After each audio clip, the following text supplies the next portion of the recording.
5 raisons d'arrêter de boire de l'alcool dès maintenant. Premièrement, ma motivation a énormément augmenté. On se rend pas compte, mais l'alcool va agir sur la distribution de dopamine et de sérotonine sur notre cerveau. Et ces hormones, elles sont nécessaires pour être motivées. La dopamine, c'est l'hormone de la récompense. Et si ces ressources ont été épuisées par une consommation d'alcool, forte ou même légère, ça va être beaucoup plus difficile de se motiver pour faire des tâches difficiles. Avant d'arrêter de boire, j'étais pas un énorme buveur. Je buvais peut-être 1 ou 2 verres en semaine, et puis samedi soir, je sortais en boîte, et là, je consommais 5 à 10 verres. Mais supprimer cette consommation modérée d'alcool, ça a fait augmenter ma motivation, je dirais, de 30 à 40%, ce qui est non négligeable. Deuxièmement, consommer de l'alcool, ça va fortement attaquer votre cerveau. L'alcool est un poison qui va détruire des millions de neurones. Une consommation régulière d'alcool va avoir de nombreux effets néfastes à court terme et à long terme. Ça va vous rendre plus con, vous allez réfléchir moins vite, moins bien, et votre mémoire va fortement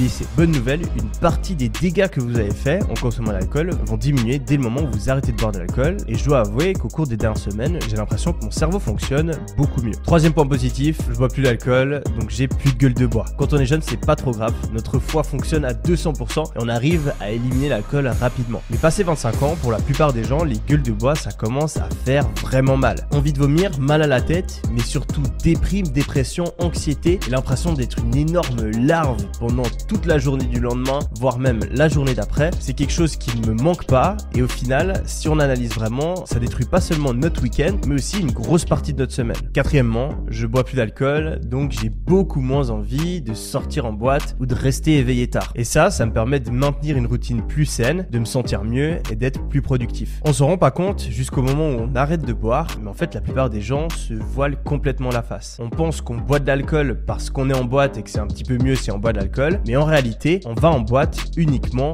pour boire de l'alcool. J'aurais jamais pensé ça, mais je peux vous assurer que si vous arrêtez de boire de l'alcool, vous allez presque plus aller en boîte de nuit. La seule raison qui fait que c'est aussi fun, qu'on s'amuse et surtout qu'on arrive à avoir assez d'énergie pour danser comme des fous pendant plusieurs heures, c'est le fait qu'on consomme de l'alcool. Finalement, arrêter de boire d'alcool, ça m'a permis de plus apprécier la vie. L'alcool, comme la plupart des drogues, ça va agir sur notre cerveau et libérer des hormones qui nous font nous sentir bien. Mais ensuite, les stocks d'hormones sont vidés. En réalité, consommer de l'alcool, c'est emprunter le bonheur du lendemain, de la semaine d'après. On se sent super bien sur le moment, mais on détruit nos réserves d'hormones du bonheur. En arrêtant de boire, on permet à ces réserves de se remplir et ça nous permet de nous sentir mieux dans notre vie de tous les jours. Ça faisait 10 ans que je buvais de l'alcool toutes les semaines. C'est pour ça que ça m'a surpris quand j'ai trouvé